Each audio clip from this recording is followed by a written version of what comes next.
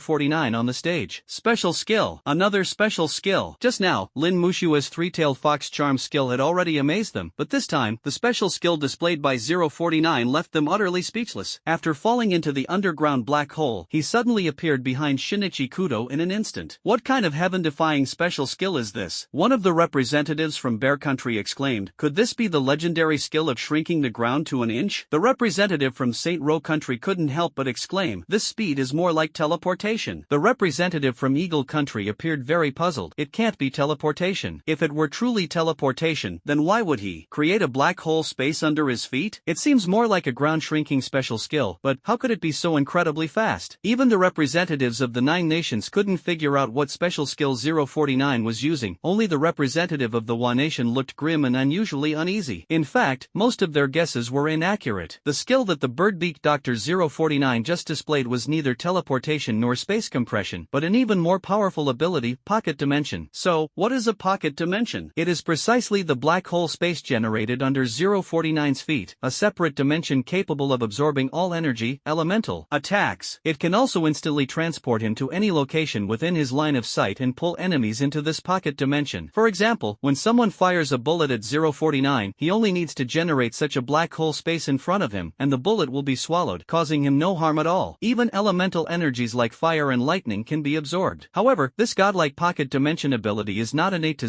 049 but was intercepted from the corrupted Elder. 106. Bird-beaked Dr. 049 has an even more extraordinary ability, which is soul extraction. He can extract the souls of others, and even their abilities. For instance, his immortality was extracted from the ability of the Undying War God 096, while the pocket dimension he just used was an ability he extracted from the corrosive Elder 106. Moreover, bird-beaked Dr. 049 even successfully extracted the flame-launching ability of Flame Demon 457. At one point, bird-beaked Doctor engaged in a fierce battle with the false god 343. He attempted to extract 343's ability but failed, and instead was discovered and severely beaten by 343. As for exactly how many special abilities bird-beaked Doctor possesses, even Sushir-san himself has no way of knowing. At the table of representatives from 9 nations, after a brief moment of shock, the representative from Bear Country couldn't help but say to Qin Langtian, the representative from Dragon Country, Langtian, your contestant from Dragon Country is truly a rare talent. It seems this year your nation will finally wash away the shame of the past. Qin Langtian responded, that might be difficult. Though he said this, watching Sushir-san on the stage, a surge of excitement welled up in his heart. How many years has it been? He could no longer remember how many years it had been since he felt such exhilaration. Ever since the ferocious beast riots 20 years ago, countless geniuses from Dragon Country had perished, causing the nation to fall into decline. Year after year, Dragon Country ranked at the bottom in the summoner tournament. Qin Langtian had endured endless ridicule and humiliation over the years. Today, he finally saw a talented contestant from Dragon Country who defeated Kudo Shinji from Wa Country in just a few rounds. This indicated that his strength might be above D level. Although Qin Langtian didn't know when such a genius had emerged in Dragon Country, at this moment his heart was filled with immense excitement, because this year, they might not rank at the bottom. Qin Langtian did not dare to hope for a championship, nor even a spot in the top 4 or top 6. As long as they were not last this year, Dragon Country would have 3 years to catch its breath and a chance to return to its former glory. This was the moment he had dreamed of for so many years. At this moment, he saw hope. Meanwhile, the representative from Wa Country looked extremely grim, witnessing his nation's contestant being blasted off the stage by that bird-beaked creature, and recalling the mocking words he had just said to the Dragon Country representative. His face burned with embarrassment. He truly hadn't expected that the bird-beaked creature would not only be so fast but also so powerful. When had Dragon Country produced such a strong contestant? How could he have been completely unaware? In the seats of contestants from other countries, seeing Shinichi Kudo's defeat, everyone was in an uproar. Defeated? Shinichi Kudo from Wa Nation actually lost to a contestant from Long Nation? What was that skill the bird-beaked creature just used? Was it its special ability? It seemed like a special ability, and it was some kind of underground skill that was almost like teleportation. Oh my god, isn't it only powerful summon beasts above B-level that have a certain chance of awakening special abilities? Could that bird-beaked monster be a B-level summoned beast? Impossible. How could it be a B-level summoned beast? Have you ever seen such a young B-level summoner? It definitely isn't a B-level summoned beast. C-level, D-level, or even E-level summoned beasts can also awaken special abilities, though the chances are extremely low, 1 in a million, or even 1 in 10 million.